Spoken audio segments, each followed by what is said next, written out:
네, 안녕하세요. 이번 시간에는 욜로 구현으로 배우는 딥러닝 논문 구현 with TensorFlow 2.0 강의에 대해서 소개해 드리겠습니다. 욜로 구현으로 배우는 딥러닝 논문 구현 with TensorFlow 2.0 강의 같은 경우 이번에 제가 인프런에 새로 출시한 강의인데요. 이 강의 같은 경우 이제 다음과 같은 내용을 담고 있습니다. 먼저 You Only Log Once, 욜로라고 부르는 대표적인 오브젝트 디텍션 모델이죠. 이 모델을 이제 텐서플로우 2.0을 이용해서 이 밑바닥부터 이제 하나하나 모든 부분을 직접 구현해 보는 과정을 담고 있습니다. 또한 이제 욜로 모델의 어떤 모델 구조나 손실함수에 대해서 이제 매우 자세하고 상세한 설명을 통해서 이 욜로 모델의 이제 모든 것을 이제 하나하나 디테일하게 파악할 수 있도록 구성을 하였고요.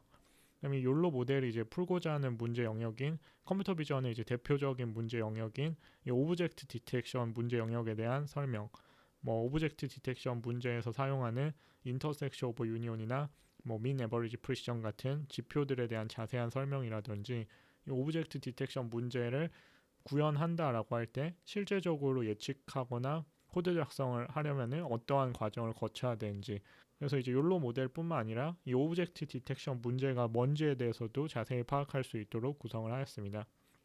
네, 여기 아래에 보이는 이제 그림이 이 욜로 모델에 대한 전반적인 컨셉과 욜로 모델의 손실함수에 대한 그림인데요. 이런 부분이 이제 하나하나 요소가 무엇을 의미하는지 매우 상세하게 강의에서 설명을 드리고 있습니다. 네, 딥러닝 논문 구현 강의를 수강하면서 얻을 수 있는 장점에 대해서 이어서 설명드리겠습니다. 이제 여러분들이 어떤 딥러닝 관련 포지션으로 딥러닝 컴퓨터 비전 엔지니어로 취업을 하고 싶다라고 하신다면은 많은 기업들에서 이 딥러닝 엔지니어 지원 자격 요건으로 최신 논문을 읽고 구현할 수 있는 능력을 필수 지원 자격으로 삼고 있는 경우가 많습니다. 여기 아래에 있는 채용 공고는 제가 이제 몇 개 회사에 딥러닝 컴퓨터 비전 엔지니어의 지원 자격 요건을 실제로 가져온 건데요. 여기 보시면은 이제 지원 자격 요건에 어떤 최신 논문을 빨리 이해하고 구현할 수 있는 능력, 그 다음에 기계학습 분야의 교육 참여 경험, 이런 것들이 이제 필수 지원 자격 요건으로 설정하고 있고요. 그다음에 이것도 이제 다른 회사에서 이제 컴퓨터 비전 엔지니어 지원 자격 요건을 실제로 가져온 건데요. 여기 보면 이제 우대 사항에 이 딥러닝, 머신러닝 분야 최신 논문을 읽고 직접 구현해 본 경험, 이런 것도 이제 대부분의 회사에서 어떤 딥러닝 엔지니어를 채용한다라고 할 때 그 딥러닝 엔지니어에게 기대하는 이제 요건 중에 하나이고요. 따라서 이런 최신 논문을 읽고 구현할 수 있는 능력을 습득하는 것은 딥러닝 엔지니어로서 나아가기 위한 필수적인 과정이라고 생각할 수 있습니다. 네, 그리고 본 강의에서 이제 욜로 모델에 대한 논문을 읽고 그걸 이제 구현해보는 과정을 담고 있지만, 최신 연구 결과, 그러니까 연구라는 건 이제 계속 지금 이 순간에도 진행이 되고 있기 때문에 계속해서 새로운 결과가 나오게 되는데요.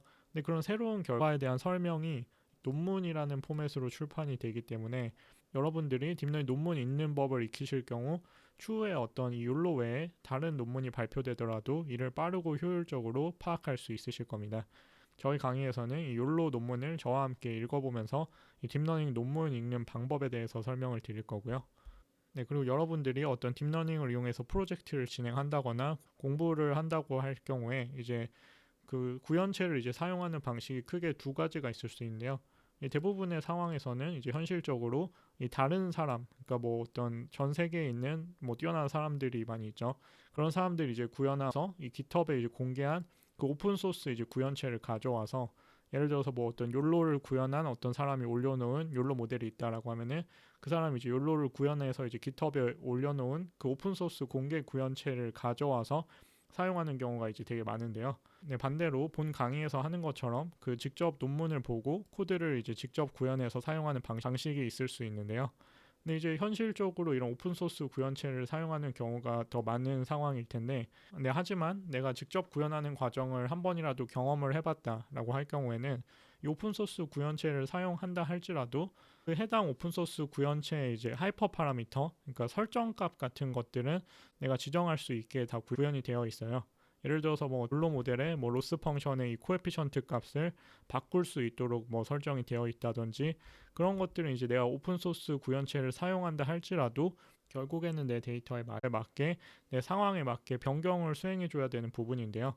근데 그런 부분을 이제 진행을 할 때 내가 욜로 모델에 대한 어떤 개념과 이해가 전혀 없이 진행하는 거와 디테일한 부분에 대한 완벽한 파악을 한 상태에서 그 하이퍼 파라미터 설정 값들을 이제 튜닝을 하는 거는 매우 큰 차이가 있기 때문에 여러분들이 혹시 뭐 직접 구현하지 않고 이 오픈소스 구현체를 쓰는 상황에 있으실지라도 이 한 번이라도 이런 경험을 해보게 될 경우에 훨씬 빠르고 정확하게 튜닝의 방향성, 이 오픈소스 구현체를 잘 사용하는 방법을 습득하실 수 있을 것입니다. 네, 그래서 수강 대상 같은 경우는 이제 다음과 같은 분들에게 추천을 드리는데요. 우선 딥러닝 논문을 읽고 구현하는 능력을 기르고 싶은 분, 그리고 이제 딥러닝 연구 관련 직종으로 취업을 원하시는 분, 그리고 인공지능 딥러닝 관련해서 어떤 연구를 진행하고 싶은 분, 그리고 인공지능 관련해서 뭐 대학원을 준비 중이신 분, 네, 그리고 마지막으로 딥러닝 관련 지식의 깊이를 한 단계 업그레이드해서 내가 조금 더 깊은 지식을 가진 엔지니어가 되고 싶은 분을 위해서 강의를 준비하였습니다.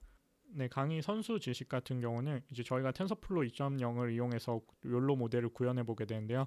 네, 제가 인프런에 올린 다른 강의인 텐서플로우 2.0으로 배우는 딥러닝 입문, 이 강의를 이제 다 수강을 하신 상태이시거나 아니면 그에 준하는 이 텐서플로우 2.0과 이 텐서플로우 2.0을 이용한 코드 구현에 관한 지식이 있으신 상태를 가정하고 강의를 진행하였습니다. 네, 그럼 강의를 통해 뵐 수 있기를 기대하겠습니다. 감사합니다.